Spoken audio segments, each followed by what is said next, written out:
What's up,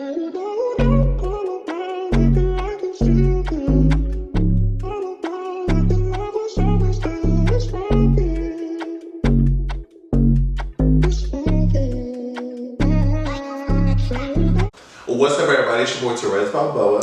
And it's your girl, Lou Sundara. Make sure to write that on your pen and paper. And you are tuned into Two Villains, One Show podcast. Fuck with a real bitch, sit back with a fake bitch. Alrighty, sister. Yes. So it is another week. As y'all can see, we're still doing this for like Christmas theme. Okay, tis the almost season. here. We're actually having a Christmas party on Friday. It's going down. It's going down. I'm excited. Annual Christmas party. You're not the special guest this time. I'm not, unfortunately. But this is about to mark a year since you've been back in the friend group. How are you feeling? I'm feeling good. I'm feeling like the warm welcome. Like I jumped back in, like, you know, we picked up where we left off. Like we miss a beat. Yeah, I've loved it. The girls have loved me. I've loved them, and we're just a big happy family again. I was gone too long. Yes. Well, you know, we gotta start with mental health before we get into the topics and things of that nature. Mentally, I'm good. You know, nothing really going on too crazy. You know, mentally right now. Okay. Mentally right now, you know, I've been... Now, remember what I said in the car. Right, exactly. We're not going to be negative. You know, I'm overcoming trials and tribulations. I said I wasn't going to do this. You know, it hasn't been an easy transition into this next chapter of my life. But I am doing this for my children. Okay, I'm doing this for, you know, the bloodline that I'm leaving on this earth. I'm doing this for all the trans girls that are out there. I'm doing this for all the people that had to get it out the mud and keep digging when the digging got tough.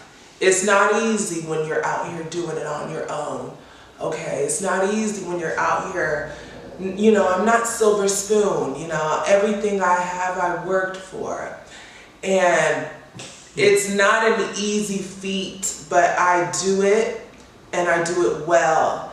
And I just want to be an inspiration that no matter what you have, no matter what you don't have, you too can build legacies and empires. Okay, that was really sweet. Yes. So we're gonna get into baddies. Don't post for me. Put the camera down. Actually put that fucking camera down. This episode was so boring. This season has been so it's dragging now. It had this little moment because I was like, okay, the new girls are shaking it up, but that's gone now. That's gone. It's ran its course. Let's wrap it up. The new girls were never really shaking it up. They were just trying too hard. And at this point, I feel like the OGs have clocked out, but why do they keep clocking in? Because they don't even stay at the house.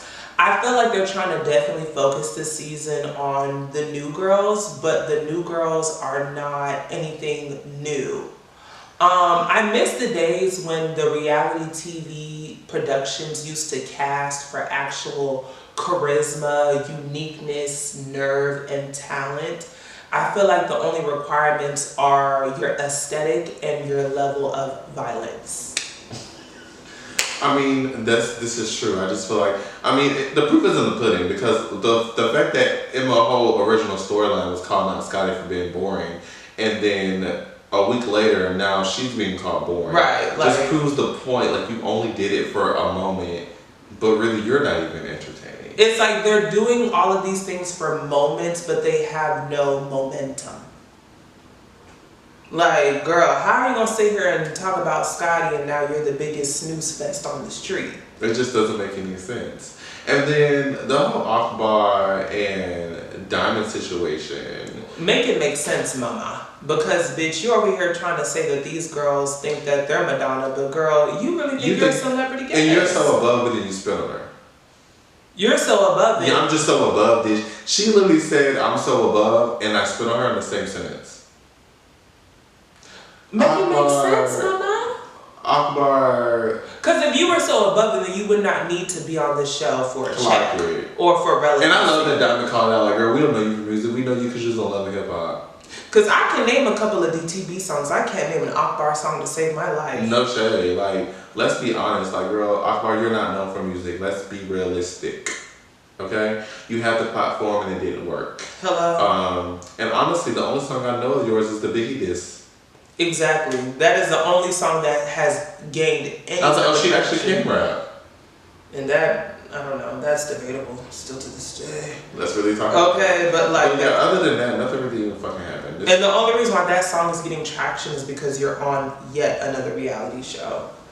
Okay, so speaking of hip hop, Remy Ma and Papoose. Oh my god, they have been all over the internet. Do you know what's going on? Yeah, so apparently Papoose is with the Carlissa Shields girl or whatever, but Remy had been cheating this whole time and everybody knew about it. So I guess she's mad that Papoose went and got with somebody else. Like she went and got with somebody else. So yeah, so I'm confused. Like, how did it start? So he posted a picture of him with the Carissa girl, and then Remy Ma said something about it. No, I think Remy Ma started posting like subliminals or some type of. It was either subliminals or screenshots, and. But y'all have been together and how long? So why do you even care who he's dating? I'm confused. And I know he said something about she wasn't at Christmas, she was with another man. Da, da, da, da. You know what's so funny? I think that they need to, I don't know, like, I just don't really care enough. Where was this drama when y'all were on Love and Hip Hop? Exactly. When we almost gave a little bit of a goddamn. Because we definitely don't give a goddamn now. I don't know, it's just so funny how they were like, one of like the couple goals. Like, you know, the power couple. The example of black love. And you know, one thing I don't like that Remy did though, Remy was like, tell the world how you like your ass ate. But wouldn't that make you a ass eater? She was what? She was what? I didn't get that. This is my thing about y'all women. Jesus Christ. What's so crazy is y'all be with these men and y'all be doing whatever. Exactly. And then when y'all break up, yeah, that's right, you like your ass ate. But girl, but you were eating his ass though. Like I remember one video went viral, and then this girl was like, yeah, that's why you let me fuck you with a. And he's like, you told me you was never gonna tell anybody, but you was doing it. But though. You were doing it though. So don't sit here and try now to. You want to call him gay, but you were the one doing it though. Like, girl, don't sit here and try to bring it up now as a dig when you were digging inside of him. Like you were, I don't know. Wrap this shit up. And Remy Ma, the fact that, like, Remy Ma, the fact that you were even doing that, because you know I'm still stuck on that. Did you call her? You know I'm still stuck on that. Did you call her little mama? Oh, Remy Ma, little mama. Is that what you said? I think I thought you said little mama, then you said, fixed it and said Remy Ma. Well, girl, she was the big mama, because she was the top that night, opening him up. Like, it's not a surprise that he likes to be a little, because you're so damn masculine. It's just, I'm not surprised that happened. He likes that. It's not. He is not really surprised. Your back is bigger than him. Okay, bitch. Even with the weight loss, and she was trying to say like, oh, well, I'm the one that was paying the bills. I'm the only one with the bag. Okay, but you wanted us to believe that y'all were a power couple, and you had another baby when you got out of jail. So, girl, what are you, bitch? So you were eating his buns and you gave him another baby, but you were the only one paying the bills this whole time? But you wanted us to believe that y'all were just black love and power couple and all this other stuff. Girl, it's not an issue until y'all together. Hello? Anywho, it should have been an issue when he asked you to do that. I don't know why I said that. Like, oh Lord Jesus. So Blue Ivy. Men don't want to be men no more. That's the goddamn problem. Okay, girl, come on, we gotta get to this. Okay, we gotta go to this topic. Okay, so Blue Ivy Carter just went to her first premiere. That was ruined by Jay-Z. Oh my god! Why do you feel like it was ruined by Jay-Z? He knew the Beyonce and Jay-Z have been in this media game before me and you were ever born. Mm-hmm. So you know the traction, you know the action, you know the attention that is around you right now. Mm-hmm. And at the end of the day, this is Blue Ivy's first big thing, first big, career moment and all the other stuff. And you already knew the type of reports and the type of attention and the type of response that it was going to get if you showed up. And I feel as though if you're going to sit here and bring them up in your statement talking about, oh, me and my wife have to sit down and explain this to our children. Well, if you're worried about your children, then why not let your child have her moment?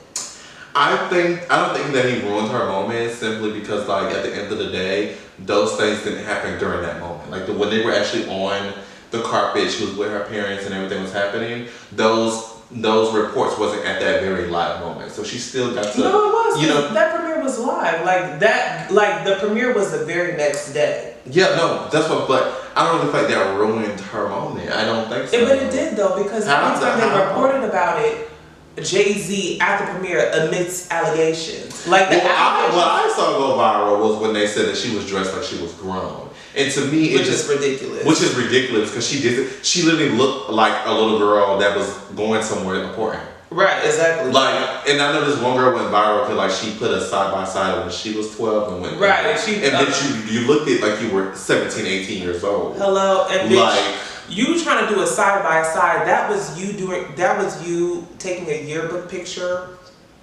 in a school in the middle of nowhere. This is Blue Ivy on the red carpet. You're poor. Hello? Okay. So your poor 12 and her rich 12 is gonna look different. It's definitely gonna look different. Your yearbook poor and her movie premiere 12 is gonna look different. Babe, I don't think she looked at grown. I think she looked at her, when I looked at her, she looked at like a child. Right. I saw a child. Where you don't compare.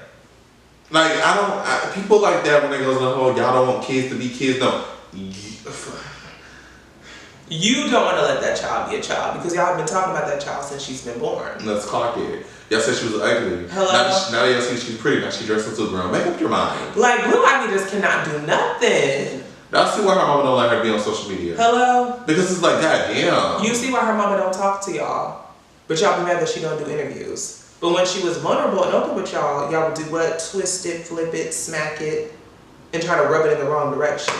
Kind of like I just did when you said Jay-Z. No, because Jay-Z is our narcissist. Okay, but let's talk about the court document that's just released and now the case is dismissed. Let's wait that to you. What was the case dismissed? Yes, the girl said that she lied. She admitted, the John Doe admitted that she lied. She said that there was some inconsistencies. She admitted that she lied. Well, but the thing you can word it the way you want to word it, but at the end of the day, she admitted that she lied. And her father said, I never even picked her up. What the time she lied. She lied. But the case she lied. Someone was paid to say it. She lied. Like, duh, come on, let's be real. Because the case was sent from an unknown firm that claimed to have vetted her story. But who is this unknown firm? This unknown firm is in bed with Diddy's legal team. Because at the same time that Jay-Z is posting his victory statement, Diddy withdrew his appeal for bail. But you've been trying to get bail ever since you got in jail. What is that supposed to mean? So what that's supposed to mean is that Diddy's legal team can now come forward and be like, okay, well, if this person lied, then everybody lied. So a victory for Jay-Z can be an indirect victory for Diddy, which is showing that Diddy and Jay-Z are besties. At the end, we already knew they was friends. At the end of the day, someone made a statement and then she went back. He's always associated with predators. At the end of the day, she made a statement and then went back on her statement, which makes her look wrong. Which proves that you can sit there and you can lie on someone and you can make the whole world. That's how you know we get into it, girl. You can make the whole world feel some type of way about you when you lied. At the end of the day, she admitted that she lied. I'm not saying that everyone that is accused, which I do feel like majority of those people are lying when it comes to Diddy. I feel like everybody.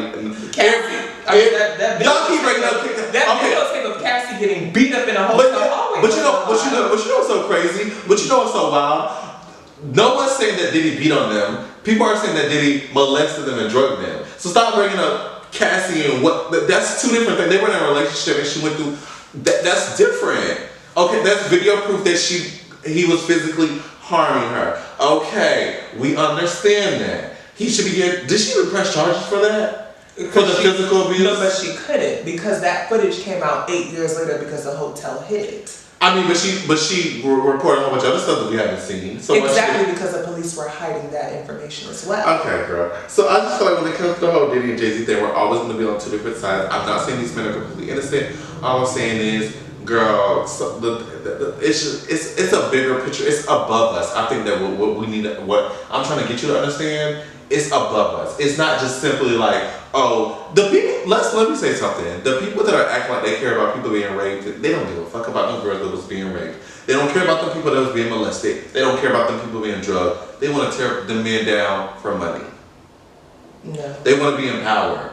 They don't care about. Let me tell you something. I guarantee you, if you were to take your time out to do your research, the same people that are trying to get Jay-Z and Diddy convicted for the things they've done, I bet you that I guarantee you they have never donated $1 towards women that are getting raped, people that children that are getting molested. I guarantee you you have never even seen them as part of foundations or organizations to help that in no way, shape, or form. But they don't have to be humanitarians to tell their stories and for Diddy to be held accountable for what he's done to people, multiple victims, trauma across the board. Okay, speaking of movie premieres, I finally went to go see Wicked with Ariana Grande. Is it good? Oh my God, that movie is amazing. I feel like if you are a person who values your friends, you should go see that movie. Because that's what it's really about. It's really about finding someone who loves you and supports you and is a real friend to you. Who cares about what people say? Who cares about men? True love can be in so many different shapes or form, and it's not always about a man. It's not always about a woman.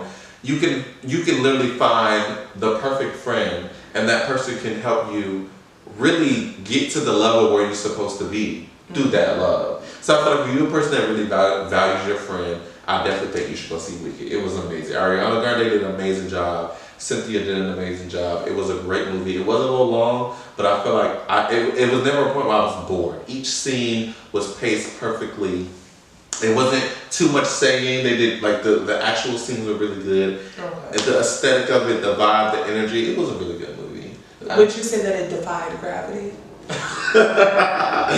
I don't really get the question, but that was cute. Okay. It was good though. It was really good. I think Ariana Grande did an amazing job. And then there's gonna be a part 2, and I did not know that. Oh, it's gonna be a part 2? At the end, it was like to be continued. So I mean, obviously the theater girls probably knew this, but like people, because I don't know nothing about the theater one. Like, right. Exactly. I don't know nothing about that, but apparently this is gonna tie into the Wizard of Oz. Oh yeah, because I did hear it was like a prequel to the Wizard. Yeah, Wicked is a prequel. Okay. So it kind of explains how the whole Wicked Witch of the West thing even happened. Oh, okay. And it's so interesting. It's very interesting. I think you should watch it. Yes. I'll definitely make sure to hold space for that. Speaking of things that are wicked, Miss Lily Phillips did a documentary, I guess. Girl. See, this is what kind of be confusing me. Because, I mean, isn't she like an OnlyFans girl that promised her fans that she was going to, run through 100 men? I really don't. Because that's what I heard. I guess the story was that, she was an OnlyFans girly, and I guess that was like a promise to her OnlyFans that like she was gonna do 100 men in one day. So this is my thing. I don't quite understand when people make decisions and do something and they're like, we all make mistakes, right? Right. We all make mistakes and we all change our mind on things. Things that I would have done 2 years ago, I wouldn't do today. Right. A year ago, 5 years ago, whatever. But I don't understand why white women just love why do you want to be victims so bad? It's like the victim mentality is like a part of their personality. Because why are you a victim because you decided to have sleep with 100? And that's what I'm trying to figure out. Because I mean, who told you to sleep with 100 men? I mean, you already had fans on your OnlyFans. I don't really think they needed to see you run through 100 men. I think they already were getting their rocks off seeing you with the men you were already doing stuff. And then you didn't even have to fuck them for real. You could have act like you did. 100 men is even if you wanted to do a record, I just don't really get 100. I don't get I regretted it. Of course you regret it. But now you're a millionaire at 23. Okay, so I mean clearly those 100 men it paid off. So I don't even remember some of their faces. Of course you can. Because, I mean, girl... I mean, you met them in one day. Okay. And you met 100 men in one day.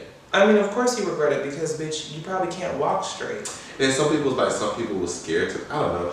I just want y'all to stop. I want... The bigger picture, the reason why I made this topic, because I really want y'all to stop putting yourself in situations and then playing victim. Exactly. That's the main thing that I'm trying to say. You can't sit there and put yourself in a situation for clicks and views and then get the clicks and views. In general, though. Right. Not even clicks and views, just like in life. Like, I'm so tired of people complaining about the situation that they're in when it's your fault. Like, you made that decision to be in there at the end of the day, and it might seem insensitive, but I'm just so tired of everybody wanting to be a victim. Like, at my job, I feel like the people at my job want to be a victim so bad. Like, all they do is want to be a victim. Like, it's just so annoying. Like, why does everyone want to be a victim? Like, every single person just wants just to have a sob story and for people to feel bad for them. And it's just like, okay, girl, we get it. But, like, you don't have to be a victim in every situation. Like, like if you want to change something, you got to change it. It's just that simple. You can't sit there and, like, do the action and then avoid the accountability.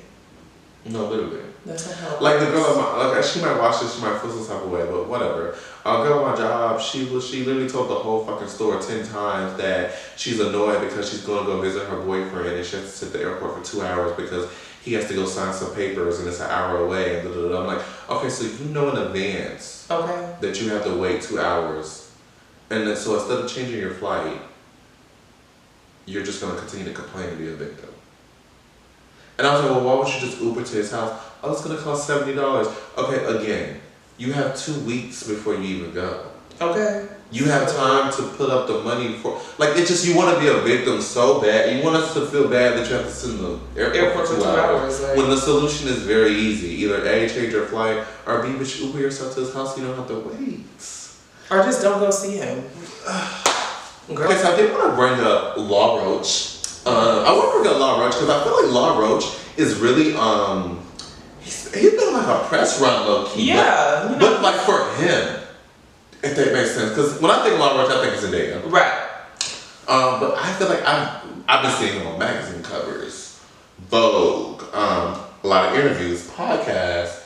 I've just been seeing him a lot just in the forefront. At forefront, just with him, you know? Right. Which, you know, what he does, I can't think of many people that are stylists that are also household names. Right, at the same time. At exactly. the same time. Like, he's a stylist, but he also is kind of building his own, like, personal brand at the same time. Do you think, like, this is going to usher in, like, do you think this is going to be, like, a new thing? Like, do you think he's going to be, like, one of the first and now everyone's just, like, an assistant or a stylist or a head is going to become, like, a... I think it's a continuation of what's been going on. Like, you remember when, like, Aaron Tay and Jonathan and, like, Tokyo Styles and a lot of people were having conversations about, like, the people who service want to be the celebrities as well. Mm-hmm. It's kind of like a continuation of that. Like, a lot of people who are, because he talked about it in one of his interviews, like, a lot of people want to be a stylist, but they don't understand that you're in a position of service. Mm-hmm. I feel like in his sense, it makes sense because, like, he's been a stylist for decades and years and he has, like, the resume behind it. So us starting to pay attention to him is only natural. Mm-hmm. But I do feel as though, like, it's going to usher in a new generation of people who are going to, like, style one or two people and think they need to be in a Law Roach position. Like, Law Roach was not always in front of the camera. He's now just getting in front of the camera. I get what you mean. It's gonna make the future people feel like, oh, well, I should be a celebrity. Exactly. Like, a lot of people, like, a lot of gay boys got into hair because of Arrogant Tay. But you're not gonna be Arrogant Tay. Exactly. Like, Arrogant Tay didn't even know he was going to be Arrogant Tay. Like, these people get into these service positions because they have a passion. Arrogant Tay low-key only can't Arrogant Tay because the people around him. Okay, bitch, period. No shade, because we watched the show. He ain't really got a lot of personality. And there's no shade for the Arrogant Tay, but it's not like he's like a Tucson have more personality. Right. Like, Law Roach has actually, like, charisma about him. Mm-hmm. Jonathan has, like, personality and charisma about him. But I do think it's going to usher in, like, a new era of people who are not in it for the right reasons. Because a lot of these people that we just mentioned, they didn't get into it to be the celebrity. They got into it to be of service to the celebrity. And just happened to become it. Speaking of the gays, I did want to talk about a topic. I saw a tweet and this boy said, gay people really don't know how to be good friends. They don't. They don't. I'm going to say this. I quoted it and I said, y'all feel like gay people can't be good friends because y'all go based off people that are aesthetically pleasing and people that y'all want to fuck. Wake it up. Wake it up. Because now while I've had issues, like obviously, you know, my past, the friend group from the past, there was a lot of drama. It's a whole lot of But now, me and my gay friends are good. right. Like I have 2 trans friends. Mhm. I have like friends that are very like butch queenish. I have friends that wear makeup. I have friends that are, you know, a little on the masculine side, and there's no drama with them. I feel Right, like. because it's not based out of like superficiality, like you said, like And it's like, it's not that we're not it girls, because I mean the group itself, we're it girls. right, But it's just like, I don't think I really became friends, or we became friends because like I wanted to have a certain aesthetic. exactly, And I didn't become that friend because I low-key wanted to have sex with them. exactly. I think the reason why y'all friendships don't work because y'all truly, for one, y'all just be wanting to fuck people. Y'all really don't want to be their friend. Okay. You really want to have sex with them. And then for 2, you only really have certain friends off of certain aesthetics. So y'all really don't have nothing to relate on versus y'all are just pretty and mean girls. And then like... And that's where the animosity and the jealousy starts to like show its ugly head. And where it just starts to and it's breed. like you're surprised when you have sex with somebody behind your back. It's because like he wasn't really a good person to begin with, but you wasn't paying attention to that because you was paying attention because she know how to dress and she got followers. You never really got to know the person behind the followers and the style that you were just so attracted to. Yeah, so I feel like when people say like, oh, I'm not a gay community because the gay community is messy. No, bitch. The people that you are attracting are messy. The people that you are engaging with are messy. I know plenty of gay boys that don't watch Zeus, don't watch baddies. Right. They're not messy. They're not loud. They play video games. Like Right. there is y'all need to. What's so wild is y'all want the heterosexual people to stop putting us in a box, but then y'all turn around and put us in a box. Exactly. Like there are so many different types of gay people. So don't put everybody in a box like everyone's like this one generalized thing. And also don't make yourself feel like you're better because you only hang out with females and you don't hang out with gays. Simply because you are just probably one of those people that is a whore and every gay person Okay. you do meet you sleep with. That's why you can't be, and then you try to make them your friend. And you try to bring your boyfriend around them and then it's like jealousy and animosity. When you're really not trying to get to know anybody for real. Because I saw someone post a video. It was a couple. They were making out, and then the boy quoted was like, "I want to do this with one of my homeboys." Homeboys don't do that. Homeboys don't do That's that. y'all problem. That's why y'all can't find good gay friends because y'all want to fuck them all. 'Cause it's homeboys so- don't make out. What is wrong with y'all? Literally, like, bitch, what? Like what? That shit blew me, but that's the problem. Like, the that's literally the. hypersexuality and the superficiality of it all. Like, That's the issue. You want to make out with your homeboys. Yeah, like I just want to. So you sex addiction. Now we're getting back to that because it's just like, why does y'all don't be making no sense to me? And it's so crazy because the one boy that said that, he was like, it's so hard making gay friends, and they literally, and then a boy reposted his video of him with a gay boy, and they look just alike. He was like, well, maybe you should start trying to find people that look just like you. wake it up. Wake it up. Bitch, if y'all were not so worried about a look or getting your dick wet, maybe you could find some actual, real, authentic friends. But y'all are not worried about actually getting to know people. Y'all just wanna be around people who look good when y'all go to the club or look good on Instagram.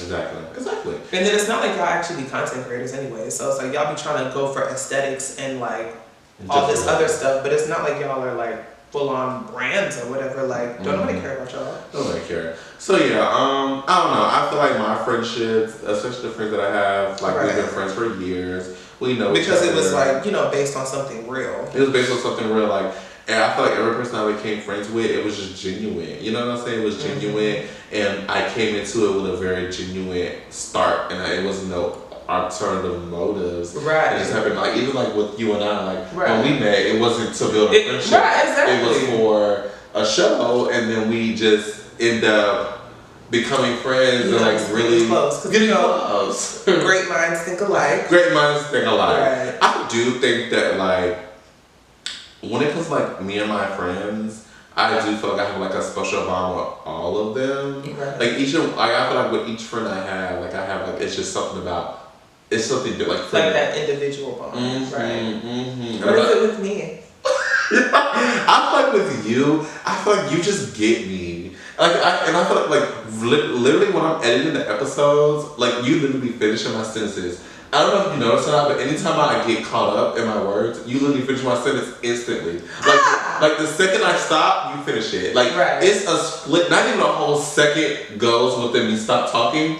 It's like you sense that I don't know the word, and you finish it. Like it's just insane. And we just get each other. I feel like you get me, and I feel like I can just come to you about certain topics that people just wouldn't get. The girls just be so like you just get it. You know what I'm saying? Like so, with you, I value our friendship so much because I just feel like you're someone that just really gets it, and I don't have to feel like I'm pulling teeth to explain something, or if I'm feeling some type of way about something, I can come to you like you can be like, oh no, girl, no, you're right because X, Y, and Z. Right. And it's not even about ass kissing or sugarcoating or people pleaser. It's just like, no, bitch, I get you. Like I see where you're coming from. I see where you're coming from. Mm-hmm. And it just feels simple. Like we just get each other. We just get each other on like so many fronts. Like the creative front, the LGBT front, the personal life front. Like we just get each other in so many ways. It just makes sense. For sure. And I think so many people compliment even the podcast because so many people say like Lou is the perfect balance. Like it just makes sense. It was like you have the professionalism, you have the platform, you know how to put things together. Like people are gonna, when they see Terez, they're gonna click it.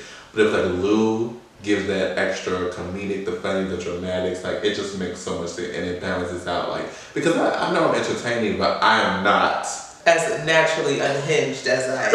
Okay. You see how she finished my sentence? Literally. And it happens all the time. It's just it happens all the time. And it's natural as fuck. Like, we really do balance each other out because, bitch, if y'all think I'm unhinged on camera, no, this is like real life. Like, I'm really just unhinged. In real life, honestly, truly. But we're not gonna sit here and talk about our friendship. I know y'all don't really give a fuck. But yeah, that's pretty much what I wanted to talk about.